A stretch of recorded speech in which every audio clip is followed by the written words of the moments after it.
New videos every day. Hi, this is Dr. Vince Belanzi. Let's talk a little bit about proton pump inhibitors. You've probably heard of Nexium or Prilosec or some of these other pharmaceutical drugs, and perhaps a lot of you are using the drugs. And they have their place. If you're having gastroesophageal reflux, if you're having indigestion and the heartburn and all these things, you have to be careful. You can cause damage to your esophagus. You can get damage in your throat. A lot of times people have a chronic cough or a chronic sinus infection. They're thinking it's cedar or something in the air, an allergy, and honestly, it's the acid from their stomach. But we also have to consider the fact that the acid is there for a reason. There is a reason that your stomach produces a great amount of acid, and that acid helps you in the digestive process. If we take a proton pump inhibitor or we take a drug to reduce the stomach acid, then you're not going to digest your food. This presents a whole new problem. Yes, we've helped in what the damage that could be done by the acid if it gets out of the stomach, but now we've got a problem that we can't digest our food. About all the stomach's left with is mechanical digestion. And yeah, the stomach does some of that, but it's not going to completely digest the food. So now I move food from my stomach into my lower intestine that hasn't been broken down, and it literally begins to putrefy. I start rotting food in my gut. And if you don't think that's going to cause you a problem, you need to come and look at some of the cases that come through our office. It's one of the biggest problems we contend with. Reflux is almost always solved by eating the right diet, eating a diet that's suited for you. There's a lot of talk about malformation of valves and valves not closing and something wrong with your physical structure. That's just not the truth. Most of the time, if you just eat a diet that is suited for you, that in a sense your stomach doesn't reject, you won't have the reflux. Time after time, people come into our office and we have to work with them to change their diet. But when we do, the reflux stops and we get them off all of these pills. If you're dependent on something to reduce your stomach acid, you don't want to do that for a long period of time. You're adding to the toxic load in your body. Your body has to metabolize that drug. You've altered the structure and function of your digestive tract. You've got rotting food in your lower intestine, and you're going to have health consequences because of it. You're going to have fatigue. You're going to feel off. You're not going to feel real good. You're going to have symptoms. As I mentioned, you're going to think maybe you have allergies or a cold constantly. You're going to have a chronic cough. It even can get into your lungs.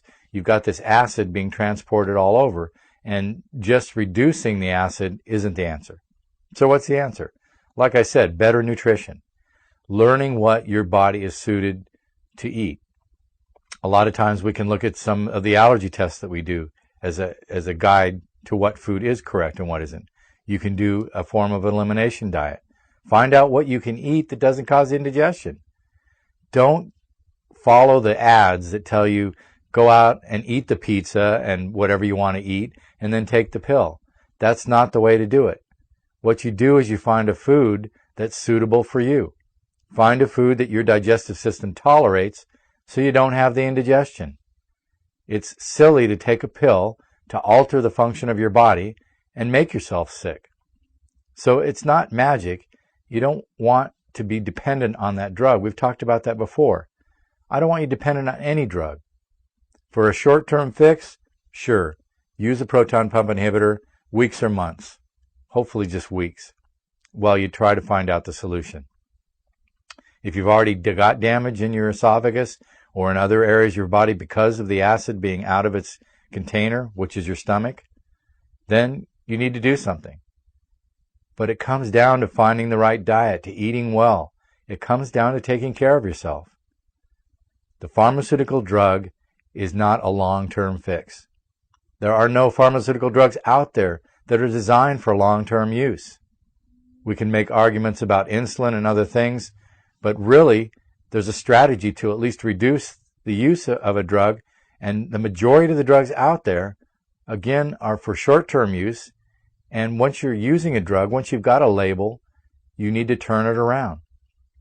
So I want you to take action. If you're using a drug like Nexium, or I don't want to name all of them, but the proton pump inhibitors, the acid reducers, you don't want to use them for a long term. You can find an answer, and it comes down to your diet in most cases. So if your stomach is rejecting food, in a sense, then you need to change. Don't take the idea that a drug is going to allow you to abuse yourself. That's what too many people do. And don't, just because the TV tells you to do something, go out and do it. Research it, look into it, learn how to take care of yourself so you're not dependent, so you don't cause problems. We've had a number of very sick people, and it's because they took these acid reducers for a long period of time, and it completely threw their whole digestive system out of whack. Discussed it before, I don't want to go into it again. Your digestive tract is intimately linked with your immune system. So if my digestive tract isn't functioning, I'm not functioning in my immune system. That means I'm going to get sick a lot more often. My body's not going to be ready for a real threat when it occurs. I'm going to upset the entire balance. Then I get more diseases, I get more symptoms, I get more drugs, and it just builds and builds and builds. Don't go there. Find out how to take care of yourself. Consult with a nutritionist. Talk to a certified clinical nutritionist. Look into some of the clinical lab testing that's available. Or simply get your diet together and figure out what causes indigestion and what doesn't. And then eat the right stuff. It's really as simple as that. Again, there's a lot of solutions out there that don't involve drugs. Drugs have their place, short term. Long term is not a good idea. So don't get dependent on anything as far as a drug. Look for the strategy to get away from that.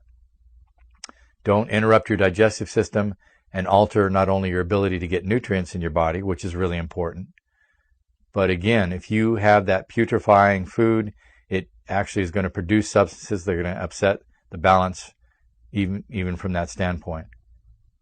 If you're going to cause problems for yourself, you're just going to build on more and more dependence on drugs and doctors and everything else. I don't want you dependent. I want you self-sufficient. So don't think that just because you're taking a drug that allows you to eat junk food or whatever it is that you eat that causes indigestion, that you solved your problem. That's the indication. That's the red flag. That should be the stimulus for you to decide and find out what you can do about it. Again, take the drug if you need it for a short-term fix. But it's just like a crutch. Eventually you want to throw it away. So look into it. Look into the side effects. Don't live with food putrefying in your stomach. Rotting food is going to make you sick. You want a properly functioning digestive system.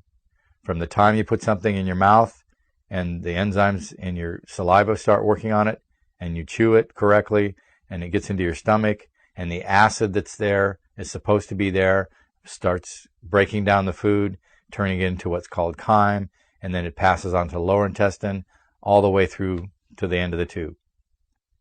You want it to work correctly. You want to get your nutrients. The other thing that we find really often is that people end up with more allergies because they take the proton pump inhibitors. Again, they don't digest the food, it gets into the intestine, and the body actually absorbs undigested food into the bloodstream. Well, guess what? Your body doesn't know what to do. It thinks it's a foreign invader. So now you have an allergy. You create what's called leaky gut.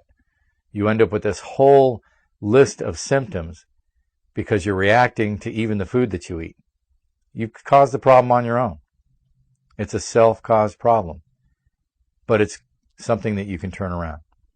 Those foods that you're reacting to, if you identify them, either through some kind of an organized diet or journal, or you do a blood test. There are blood tests available.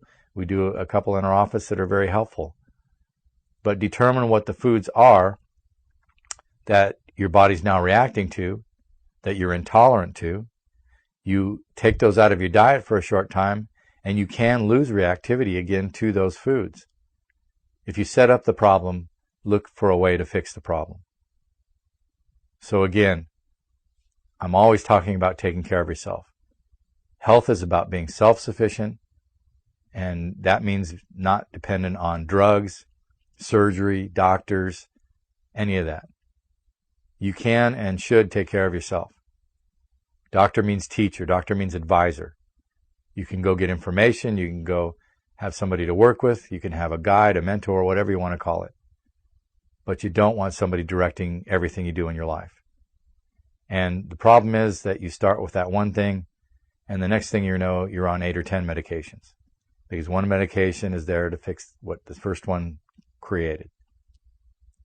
So don't look at those acid reflux drugs as a fix.